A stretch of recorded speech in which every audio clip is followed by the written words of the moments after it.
Каждый город имеет свое собственное лицо, запечатленное в зданиях, сооружениях, памятниках. Наличие культурного наследия, его сохранение – это именно то, что может сделать любой город узнаваемым. Архитектурные памятники являются изюминкой как с точки зрения привлечения туристов, так с точки зрения создания уникальной атмосферы. Часто такие объекты становятся брендом городов. Какие памятники способны стать символами своих городов? Могут ли объекты культурного наследия влиять на имидж городов? Что нужно памятнику архитектуры, чтобы он стал точкой притяжения? Мировой тренд – идентификация городов через культурное наследие.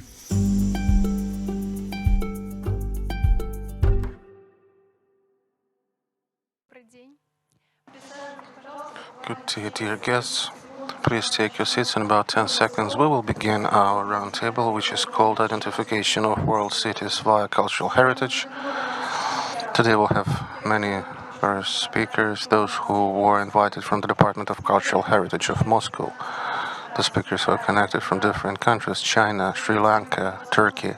Today we'll have an opportunity to listen about the cultural heritage, not only about of different cities, but of different countries. The Department of Cultural Heritage of Moscow is holding an anniversary youth forum heritage. This is a business platform to discuss relevant problems of preservation of cultural heritage from the point of view of different aspects and participants of this process. In 2021, over 30,000 participants participated in the forum, and the expert composition of the forum and their best practices was shared by over 50 experts from different countries. We will speak about the identification of a city via cultural heritage. We all know that in Moscow there is a huge number of architectural objects which attract tourists. People not from different cities come to Moscow, but from different countries to communicate with the cultural heritage of this city and to feel the history which is reflected in the monuments and the objects of the cultural heritage. Today, dear guest and wonderful speaker, First Deputy of Head of the Department of Cultural Heritage of the city of Moscow, main archaeologist of Moscow, Leonid Kondrashov. Welcome. Good day to you, dear friends. Thank you that despite we're speaking more or less about more or less the same during 5 years, you keep visiting our events. Frankly speaking, I'm a bit shocked. I cannot believe that for over 5 years we have been held in this competition, this forum. Thanks to my colleagues, to the organizers of the forum, that every time such important and interesting topics are selected, and thanks to the whole team of those who organized this meeting, offered me tea and made me participate in the presentation of a book. It was a pleasure for me, and right after that, I'm here with you. It's a great pleasure for us. Before the beginning of this roundtable, we attended this presentation of the book, Mikhail's book, and I realized that many interesting things will be told during this discussion. I would like to begin with those general topics who are of interest to those who deal with cultural heritage. What are the monuments that can become symbols of the cities? It always surprises me a bit, because my main profession is archaeology, and everything which will be built by these architects will be inherited by my colleagues from the future who will dig for that. Speaking seriously,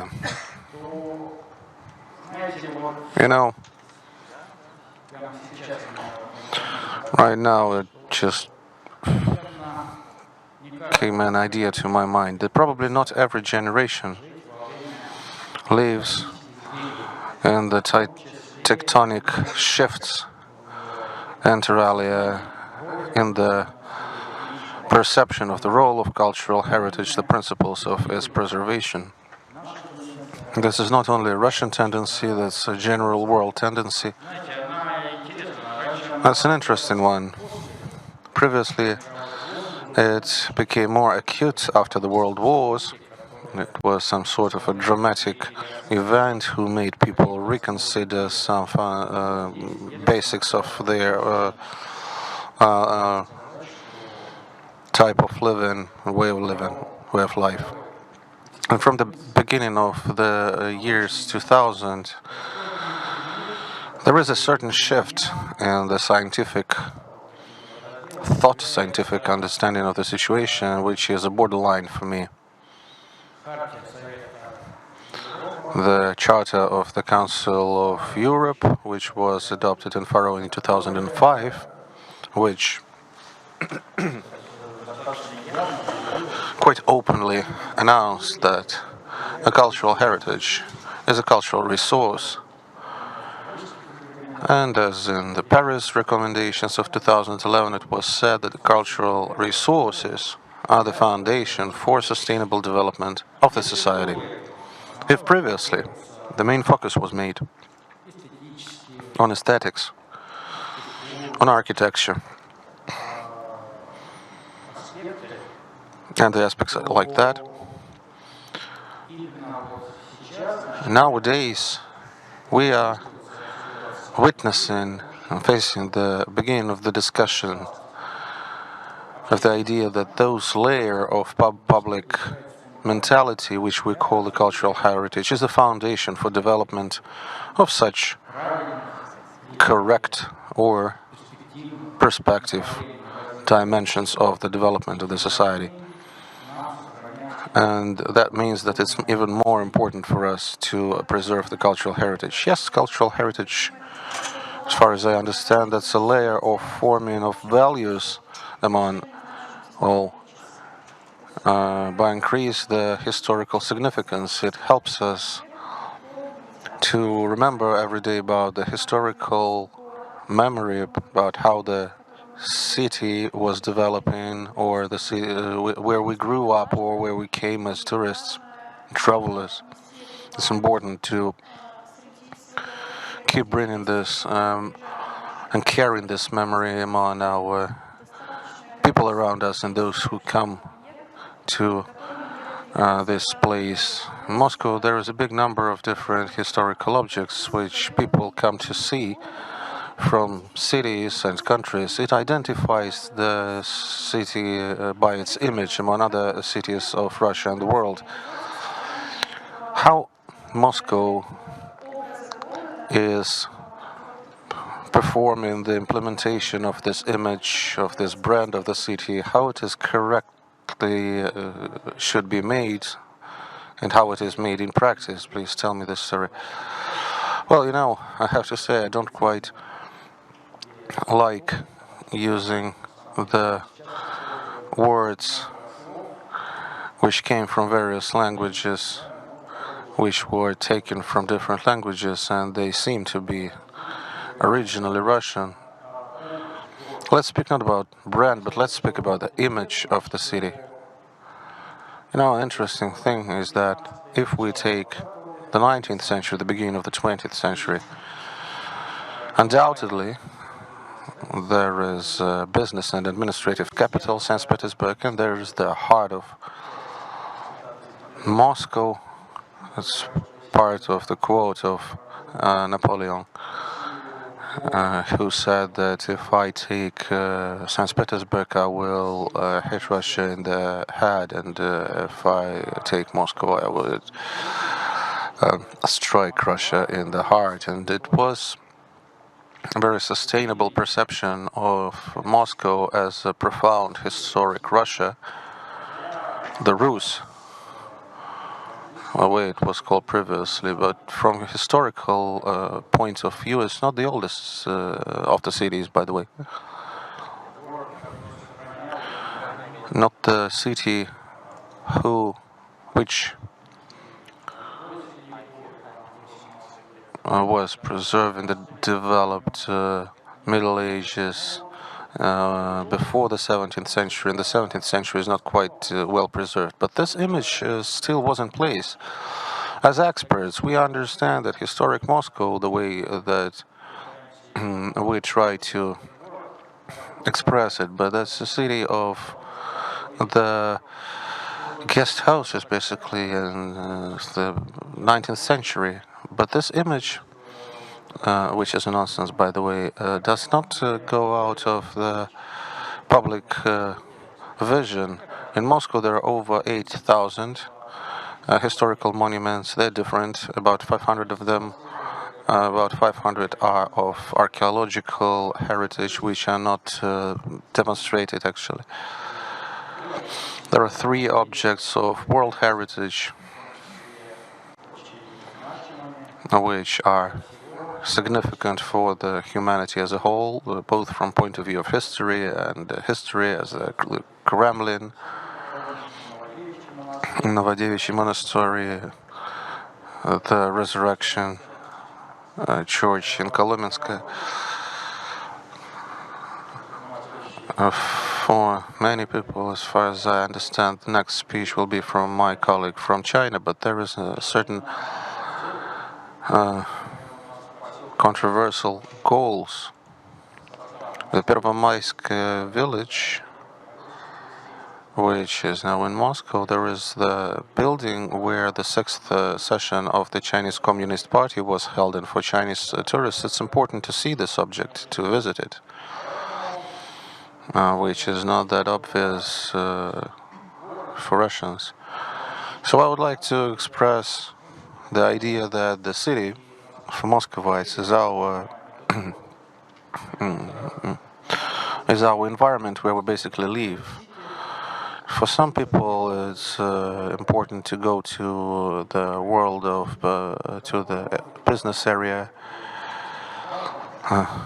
Maybe for the others, it would be important to walk in the parks of Moscow and to take a good thought about the previous centuries.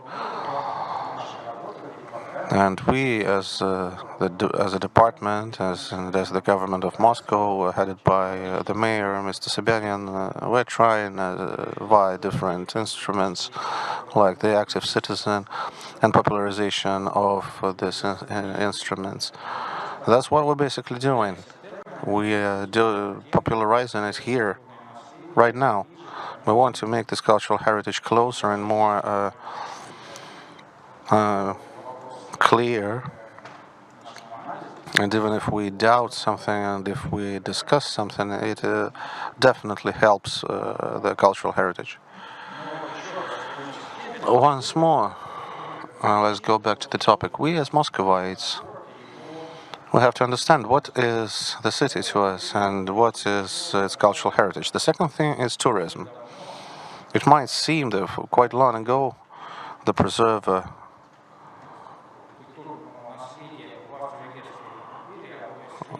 of cultural heritage in Austria and Hungarian Empire, Alois Legel,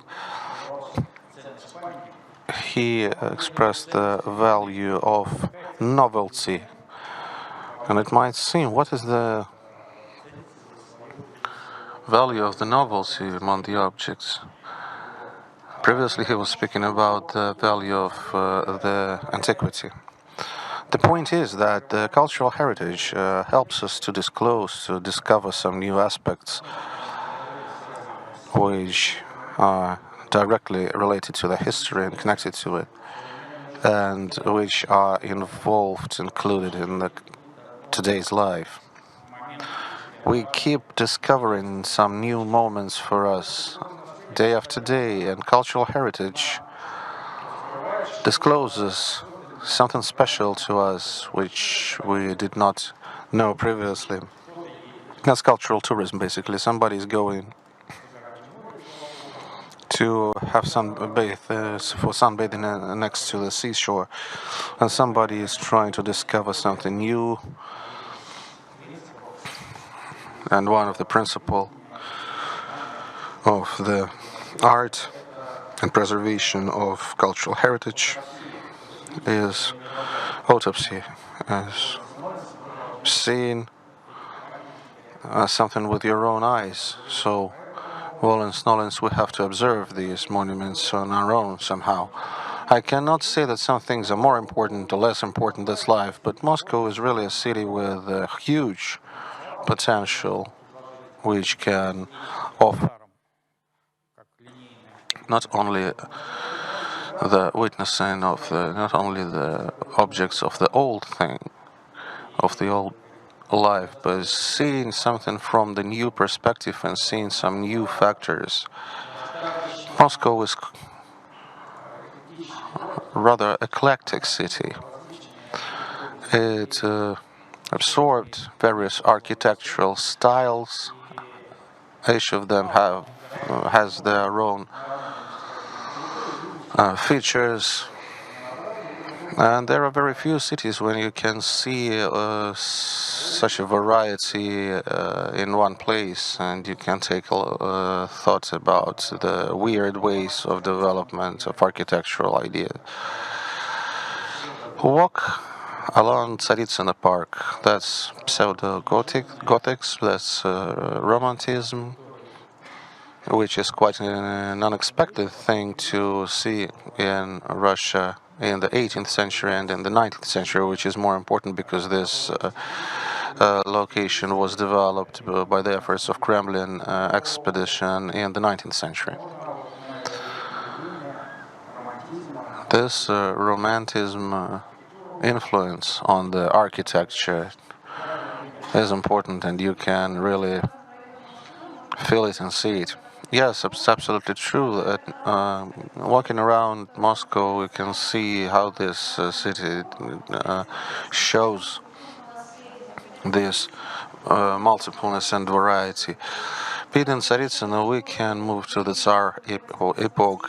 Going closer to Moscow city, we can feel the rhythm of megapolis. Being in the city center, we can see the objects of the world cultural heritage, such as Kremlin, for example. That's really an amazing city from the perspective of an opportunity to touch different historical epochs. And you say that this city is a bit different for the tourists and for the Muscovites. But that's really interesting how the inhabitants can really touch this cultural heritage. Starting from 2011, there is a competition called Moscow Restoration has been held. And the Northern River Station as an object is a result, one of its results. It's absolutely flamboyant, opening an opportunity for them to take a good walk in the surrounding territories and participating in such projects of the department to give a touch of restoration of such objects is really important. And I would like to specify something here and actually focus our attention to it. So, restoration of Northern River Station is not a result of competition. On the contrary, the competition was a result of restoration of Northern River Station and many other sites. And you might know very well that we are now living in the times of rankings, ratings, and things like that. So, formally speaking, it is not bizarre that a whole group of experts get together to discuss the results of restoration that took place in the current year, and then they declare some sites winners and award the winners of this competition. But you know, we should not limit ourselves with this formal approach, and it is clear that our department has developed this idea and has been implementing it for over a decade already. Before that, those used to be some similar events, but you know, the most interesting thing from my perspective is not presenting the winning sites, but the jury's board that well, first the assessment committee that assesses and estimates these sites, and then the jury's work. And you know what is nice here? That is the combination of some humanities knowledge and the actual work itself. It's hard to think of a restorer who just speaks like myself.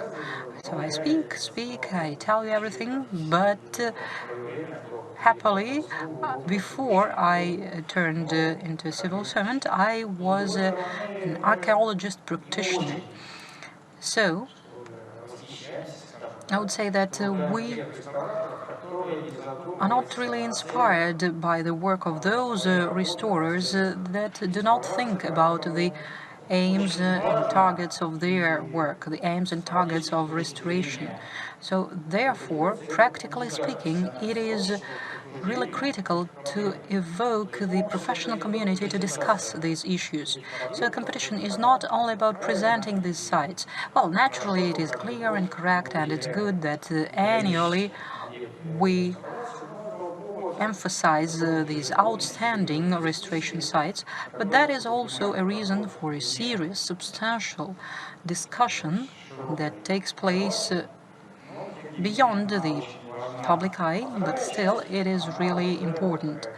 And another part is, so to say, rich and focused, and we make all these sites public, and the results of the competition is well known to the wide audience, and it is an element of popularizing cultural heritage. Therefore, I can hope that both the idea of our forum and the idea of Moscow Restoration Competition will go on unraveling. And I will reiterate, I am an archaeologist, so everything less than 100 years old is not a long living tradition to us. But I hope that all these events and the traditions of these events would be able to celebrate a 100-year anniversary, and there we will discuss it at the 105th Youth Forum. Yeah. You mentioned the activities of the department, but apart from that, you are also chair of interregional public organization, National Committee of the International Council on Monuments and Landmark Preservation. Leonid Viktorovich, so how do you help distributing cultural heritage abroad? Today we will discuss something with our international colleagues. So how does your organization deal with this matter? You know, ECOMOS is truly the largest expert non-governmental, I would like to emphasize it, organization in the UNESCO system. And as you understand, a lot of matters connected with cultural heritage need expert appraisal and assessment, and ECOMOS unites those experts that can say something about it. So it engages them in this work, and starting with the 1960s, ECOMOS has been active in this field. At ECOMOS, we had one discussion, and the point is that not only in Russia but in many other countries, employees of the public institutions of monument preservation are also experts thereof, because their specialization is really very narrow. Therefore, our Russian National Committee is pretty democratic, and they have elected me for this position for the second time already.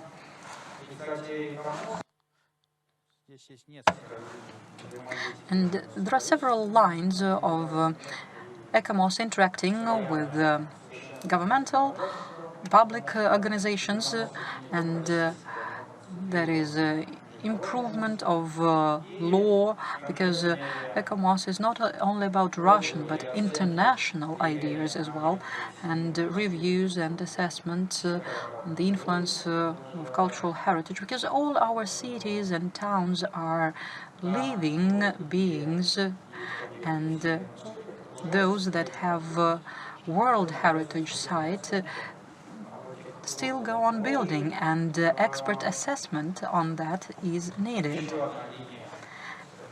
And another area of work is participation in different international fora, communication with colleagues,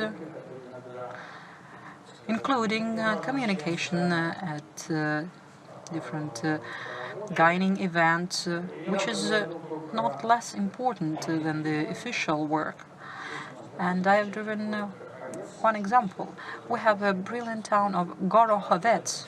If you have not been there, please do. It is one of the towns that has preserved open planning based on Byzantium code of rules that found its way to the ancient Rus. And as for urban planning, it was the basic book there. But as Ekaterina preferred regular planning, practically all the cities were rebuilt according to regular principles. And you can witness that in Russia. And Gorokhovets, though there is a master plan with the restructuring to regular principles, managed to preserve its open planning. So therefore, visiting it, you can touch an interesting layer of our history and the development of Russian architecture. So the nomination of this city to the World Heritage Site invoked a very lively discussion with our international colleagues that at the beginning did not manage to understand what was so special about it, because in Italy, for example, there are a lot of cities and towns of this kind. So what was the outstanding value of this Gorokhovets? And when we told them about these particularities of the town, well, regrettably, the recent political events suspended Gorokhovets' nomination to the World Heritage Site, but I still hope that this idea would develop later on, and Gorokhovets by right would become a World Heritage Site. That is the result of ECOMOS activities, when experts from different countries meet to discuss some specific goals, aims, issues. That is the development. The development of international policy on preserving cultural heritage. Yes, and thanks to the activities of non-public organizations, among other things, values and cultural heritage sites are promoted abroad so well. Leonid, thank you very much for this discussion, and let us give a warm round of applause to our expert. And Leonid Viktorovich is now hurrying to the next meeting, so we would be happy to let you go. Thank you very much for inviting me and for listening to me for this long time, and I would like to thank dear participants of the round table, though I do not see the round table per se here. So please let me go, because I will need to preserve the monuments in the practical sense. Thank you, and all the best to you. Dear guests, and it's high time to start our international session and ask our international experts to tell us about the cultural heritage of different countries. That's why now I would like to shift to Turkey, to the city of Izmir, and to meet Mihriban Yanik. And then Boskru should be with him, as far as I know. They're about to connect to us. Please, colleagues, tell us, do we have connection? We're waiting. Whether we are going to Turkey or maybe somewhere else. But speaking about cultural heritage, I would like to add that it's important to promote cultural heritage to every passionate person of the region, of a city he grew in, and every time I come to other cities, though I'm from Moscow, I would like to tell what is so fascinating is about in my city. Maybe a different person can be interested in that. Come there, find out something new. And to us, as youth, it's really important to promote this agenda, even by simple talks, small talks with our new friends. So are we still in Turkey or not yet?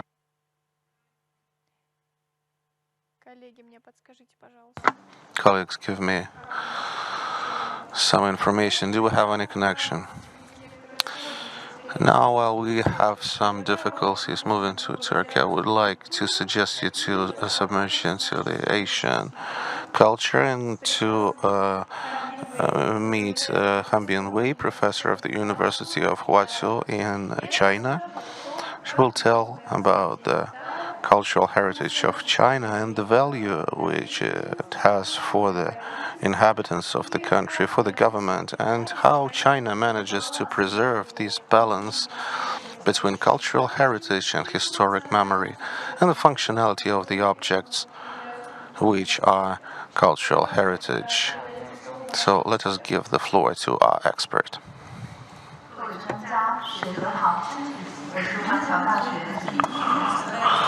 Hello everybody, I'm representing the Architectural University near the University of Huangzhou, and it's an honor for me to participate in this event.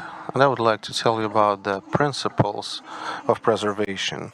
And basically, I would like to speak about the 4 principles. Generally, I would like to say how generally China is preserving the cities with a rich cultural heritage. During 40 years, preservation of Chinese heritage has been perfection in. The number has been growing, and a multi-level, multi-component system of preservation of cultural heritage was formed. For example, at macro level, there are cities with a big cultural heritage, and on the medium level, the heritage districts, and micro level is historical buildings. And the council published the list of the towns and cities of cultural heritage, and the number of buildings amounted to about 57,500 items. The main principle of preservation of historical district is to find the elements of history, of culture, and then prioritize their preservation and reconstruction. On this picture, you can see the pedestrian street of Yatanzhan in Fujian. The main way of preservation of heritage is coexistence of the old and the new, preservation of initial architectural form, and use of modern methods of reconstruction of the front sides of the buildings. And now let's take a closer look how it is performed in preservation of historical cultural regions. Yutzinfan is a part of Linginlu district in Guangzhou. Most of buildings are old, of the period of Chinese Republic. Old buildings were preserved almost completely, and the question is how to balance the traditional style and the life of contemporary society. The first step there is numbers of 60 buildings, their architectural style, the solidity of their interior and the general structure, after which the estimation of buildings have to be performed. Here is the second type of building, how its exterior and interior is preserved, and restoration of the interior. This is the oldest building in the district, and it's the most typical building formed in different periods of time. Let's take a look on the roof. It's multi-level and typical for this building, but if we take a look on the building as in general, we can see that it is quite old and worn out. In perspective, in planning, the structural solidity of this roof was preserved. A new system of steel structures was formed inside that. 4 brick walls were preserved, and it reinforced of modern concrete solution. And the room was preserved in separation by rooms. We were working on the slope, on the armaments, on the reinforcements of the roofs and walls, and you can see the results of this reconstruction over here. The main problem in preservation of reconstruction is in giving the old buildings new suitable functions while preserving the historical heritage. Here we see museum in Duns, in one of cultural regions of Beijing.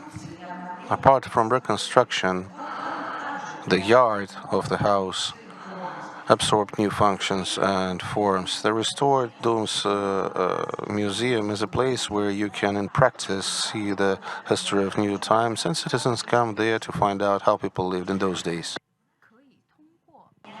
In our work, we use graduate principle, step-by-step principle. Here you can see how it is made in preserving an Lu historical district. It is divided into two phases. The first phase is about the work in Yunzin Fan. During the second phase, from 2019 to 2022, gradually different changes and alterations were introduced. On the example of preserving reconstruction of historic districts of Beijing, we can see how the multi-subject participation principle works. First, we see how the designers and projectors participate there. Then the population discusses that, and the inhabitants of the district participate in these projects. And on the example of preservation of Lu, we can see how all the parties participate in four parts. This planning in preservation of the region, implementation plan, architectural design, and industrial planning. Conservation planning and implementation plan is mostly the responsibility of the government. Architectural design and industrial planning is the responsibility of enterprises. Preserving and renovating this district, we can see from the very beginning to the very end who and how participates in this process. Here on this slide, the main phases of this work are represented, and the main responsible personalities, and those how these parties participate. Apart from the mentioned four principles, the main goal of presentation and renovation of historical regions is increase in making the life of the people better, making them happier, more satisfied, and implementation of a truly people's city for people. Thank you very much for your attention.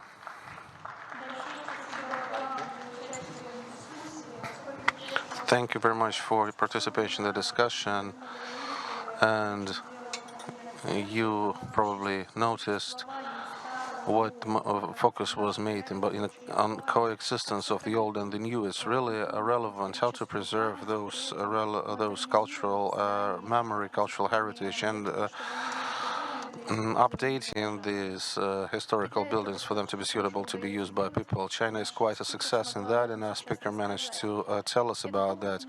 So this experience can be used as best practices by many countries and cities, but now I'd like to move a bit to the south and go to one of the most beautiful countries of South Asian region. This is Sri Lanka. It's warmer than there, and give the floor to the Dean of the Faculty of National Cultures and of Traditional Medicine, Gambaha Vagramaric.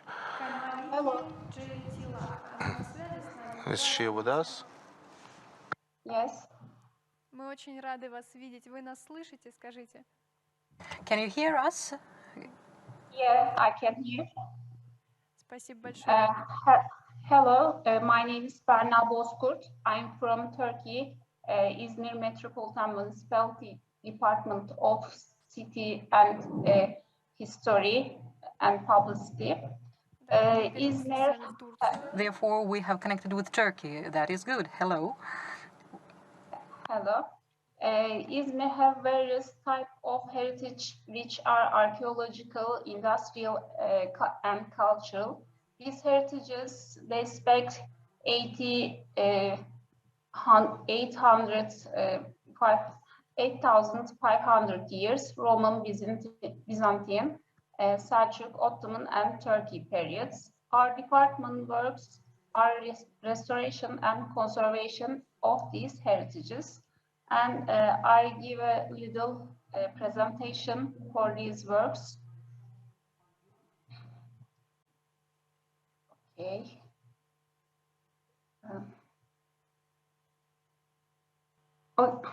Okay.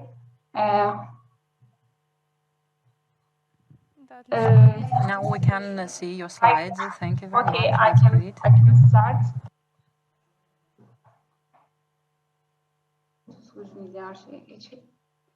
Izmir History Project is carried out by Izmir Metropolitan Municipality in order to improve and revitalize Izmir Historical Center with its 2,500 year history with a holistic perspective and considering the protection use balance. Here the maps of Izmir and historical center Kemeraltı.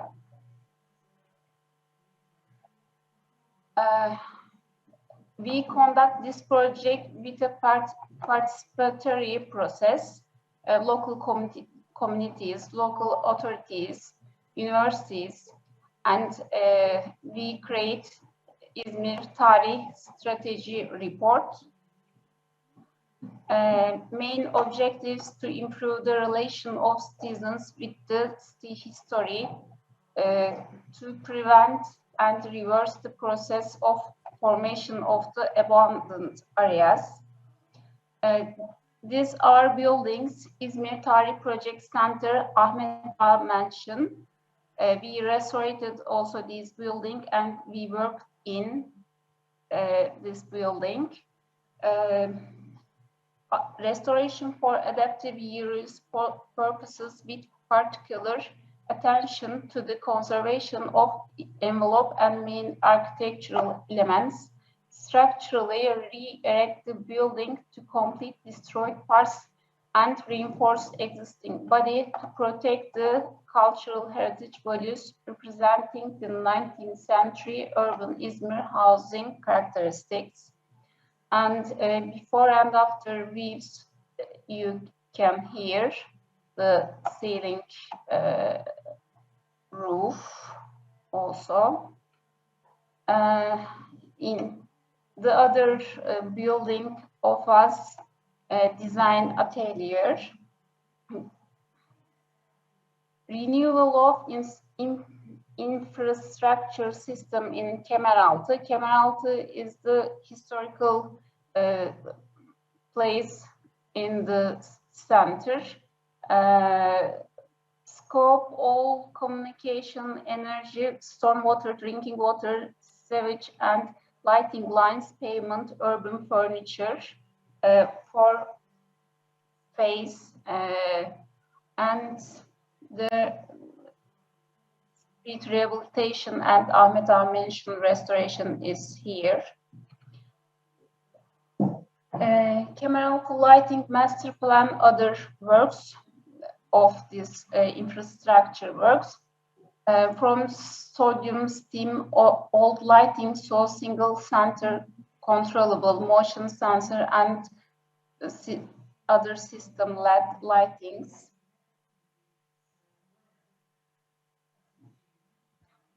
The reduction of the carbon emissions yearly, these values, reduction of the energy consumption yearly also.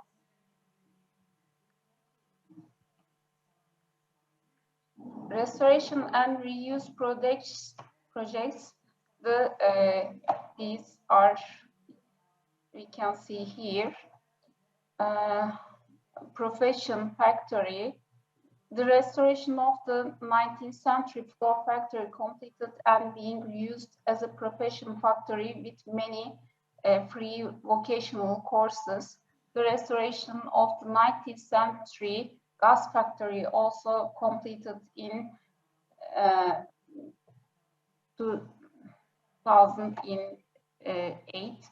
The buildings in the campus are being used for many different purposes, such as digital library, conference hall, offices for children and teenager outreach programs. The open areas are being used for festivals, concerts, and outdoor summer cinema activities. Historic elevator tower. The elevator was built in 98 to facilitate transportation between two streets, one of which in 58 meters higher than the other, and accessed by 155 steps. After the restoration of elevator is publicly used for transportation and also very famous touristic stop for amazing city views during night and day. Other work is Entrepreneurship Center, a storage facility in the industrial heritage region of the city, restored in 1920 and functions as the Entrepreneurship Center in partnership with Izmir Chamber of Commerce. The Children's Center and Profession Courses. Tire is a town in Izmir, 100 kilometers far from the city center. We restored an old traditional house as a children's center, and upstairs is being used by our profession factory as a branch educational center. Also,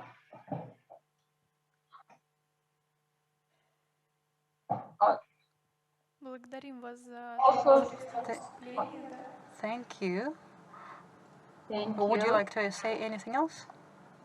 No, I give you a little information about our works, and thank you for your time to listening.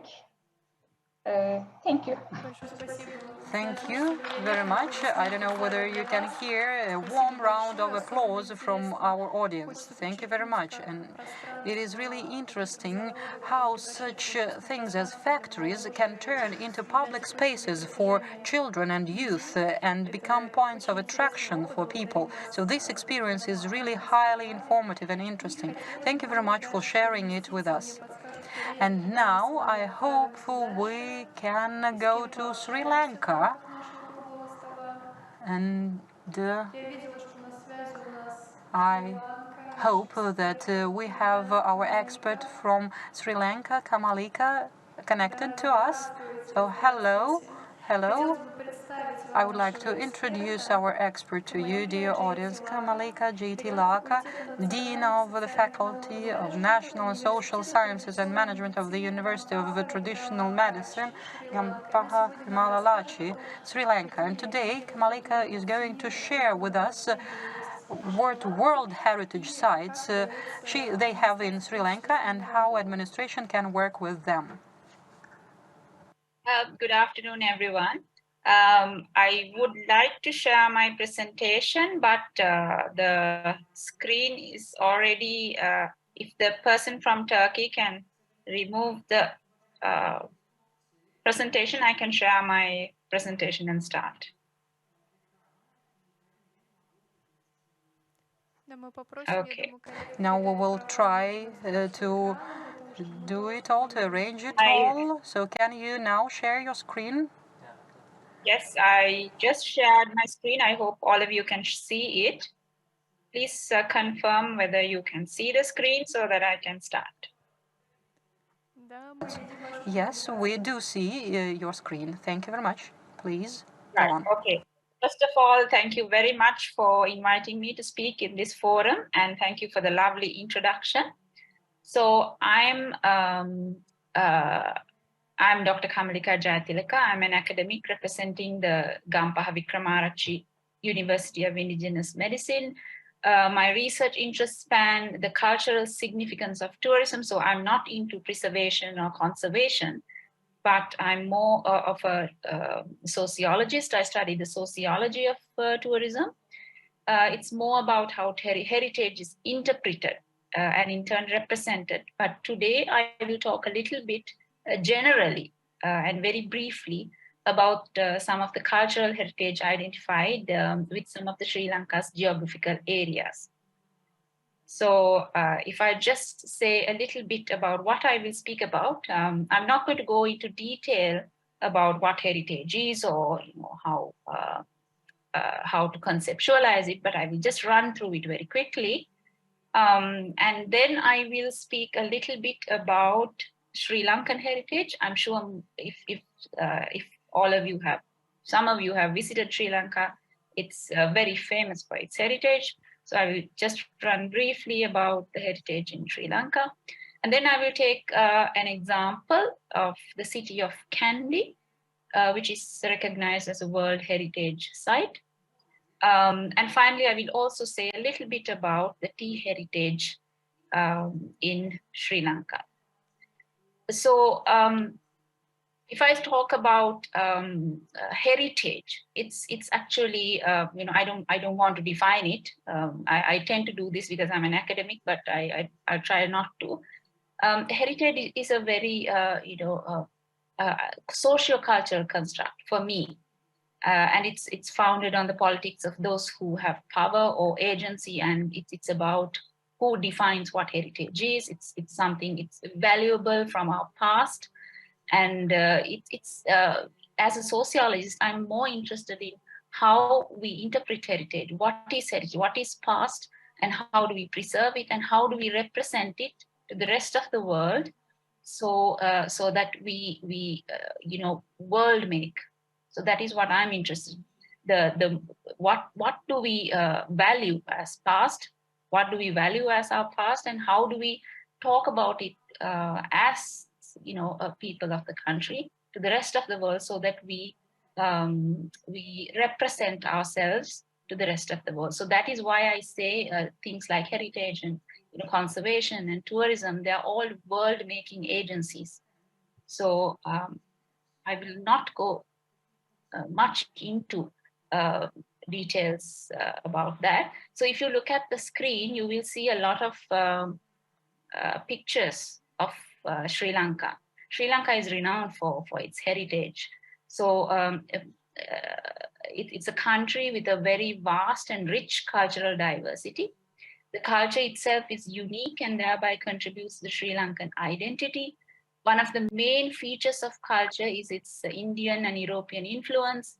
Ancient Sri Lankan monarchy had very close ties with India, especially for marriage, etc., which influenced the incorporation of Indian culture into ours, but still preserving the unique Sri Lankan identity.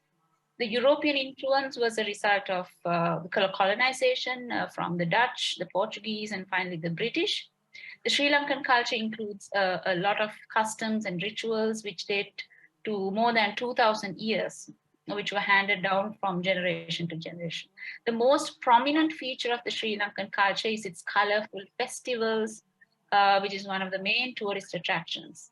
Religion also plays an important role in molding Sri Lankan culture and tradition. So if you look at this picture, you can see some of the heritage, both natural as well as cultural, rituals, festivals, and so on.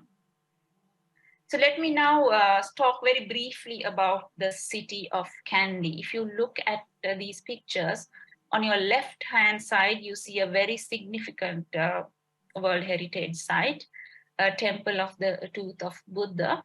And on the right, it's a procession called the Kandy Asala Perahara. I'm sure most of you have seen pictures or clips because we live in a very globalized, connected world. I'm sure you may have seen clips of this, you may have visited. So geographically positioned in the guise of a natural basin, encircled by an array of mountains with a synthetic or man-made lake in its heart, Kandy is situated within the central province of Sri Lanka and is often referred to as the country's hill capital. It is the second principal city after the capital, Colombo. Now, Kandy was inscribed as a sacred city by UNESCO as Sri Lanka's 5th and the world's 450th World Heritage Site. The reason is its religious and historical significance as an internationally renowned Buddhist pilgrimage site and as Sri Lanka's last royal capital. So considered the religious capital of Buddhism, not only for Sri Lankans, but for millions of Buddhists globally, its highlight is the remain of the royal palace, the temple of the sacred tooth relic. Sri Lankans call it Sri Dalada Maligawa. So that was the picture I showed you, where a relic of the tooth of the Lord Buddha is believed to be enshrined. Apart from this major attraction, Kandy is renowned for the host of other ancient temples that are, preserved, shrines, and there is Sri Lanka's largest and earliest botanical garden is also located in Kandy, and a number of other, touristic high points which are, known for its heritage. And not to mention the appealing natural surroundings and temperate climate, which is Kandy is known for. All of this lure millions of domestic and international visitors to Kandy. So it's famed as a Buddhist heritage site. So if you look at the pictures again, on the left is the Dalada Maligawa, where the sacred tooth relic of the Lord Buddha is believed to be enshrined. So this is another very interesting example, also from the region of Kandy. This is actually a craft, Dumbara Rata or Dumbara mats. So they are traditional handmade mats currently used as wall hangings, tapestries, or cushion covers. These are made in two villages in Kandy. It's part of the city of Kandy, Kalasirigama and Alokagama, by a community identified as Kinnara. So this is it's not only a product, an actual tangible heritage, but the actual crafting of it, the weaving of these mats is considered a heritage. So this is also very popular. If you ever visit Kandy, you can see these in souvenir shops, and anyone in Sri Lanka, especially Sri Lankans, identify this with Kandy and the Kandian region. Moving along, this is actually a heritage that belongs to the south of Sri Lanka. So the masks or rukad, they are made in a region called Ambalango, the south of Sri Lanka, coastal town, and this is also a heritage that is passed down from generation to generation, also including tangible as well as intangible components. The tangible components, of course, is the actual masks or the rukada. Rukada means puppets. So if you look at this picture, the far left, if you see the two puppets that are being demonstrated in the two pictures. So the actual making of these masks and the puppets, that's a craft. So that is an intangible heritage, and also the puppets themselves or the masks that are crafted, handcrafted, is also a heritage. So when we have visitors coming to Sri Lanka, the southern region is very famous among visitors because of these heritage aspects. I'm moving along now to another very important and very interesting heritage in Sri Lanka, which is the tea heritage. this is actually part of the central hills of Sri Lanka. So whenever people visit Sri Lanka, the central hills, the mountains, Sri Lanka is very diverse. The mountain areas are very popular for its tea heritage. Tea, it's part of Sri Lanka. It has been part of Sri Lanka's economy for centuries. And there are various tea growing areas, such as, Gaul, Kandy, Nuwara, Ratnapura, and Uva. Sri Lanka produces mainly black teas divided into three categories of low-growing, middle-growing, and high-growing varieties. So in producing regions, there are factories and there are old tea planters, bungalows that have been preserved as part of heritage.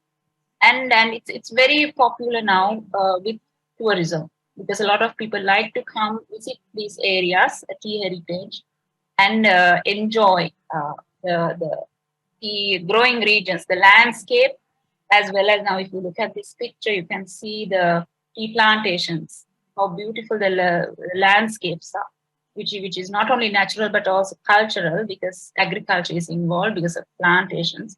So a lot of tea related aspects are turned into touristic, to attract tourists, like tea hotels, tea bungalows, eco lodges, tea factories. So even some tea factories have been turned into preserved and turned into accommodation for tourists, both local and foreign. There are, tea related museums, and people can come and visit these places, live and get the experiences of colonial tea culture. So these are some of the pictures where, if you look at the picture on the far left top, you can see a tourist experiencing the tea, the process of tea tasting. And on your right, you can see old colonial tea planters, bungalows turned into hotel accommodation, where people can experience the whole process of planting, plucking, and processing the tea. So I will, wrap up my presentation with that, but I would like to say a little bit about the potential of all this for tourism in Sri Lanka. As all of you know, Sri Lanka is known for its tourism. And, although we are, going through a crisis right now, there is, immense potential because of our heritage and our identification of some of our cities with heritage. There's, immense potential for tourism. So if you look at these slides, you can see some of the, some of the numbers in terms of how we can recover from our crisis due to this potential in heritage and earning through heritage. So thank you very much, everyone, again for listening. I hope I was able to share some experiences about Sri Lanka. And thank you again for your patience and for inviting me to this forum. Thank you very much. Спасибо большое, Камалика. Эти аплодисменты. Thank you very much, Pamalika. These applauses to you. And in conclusion of today's discussion, I would like to say that our experts managed to share an absolutely various experience, the experience of composition, of modernization of buildings, preservation of cultural heritage in China. Kamalika told us about how cultural heritage influences not only on tourism, but also increases the economy of the whole country. We communicated with Leonid Viktorovich about how the projects influence the cultural heritage. In conclusion, I would like to say that today we saw different countries of the world. We talked about cultural heritage and the last tendency of the cultural life of cities It's really important to understand that every city has its own identity, and it's important to find it and to develop it. The cities change regardless of their age, status, and location. The environment is changing. New ways of development of the cities are changing, and more significance is given to the identification of the cities. It's really important to preserve the cultural heritage regardless of the modernization which is happening worldwide. And I do thank our speakers for their presentations. Thank you for being the listeners of this presentation. That's it from our side today. Thank you.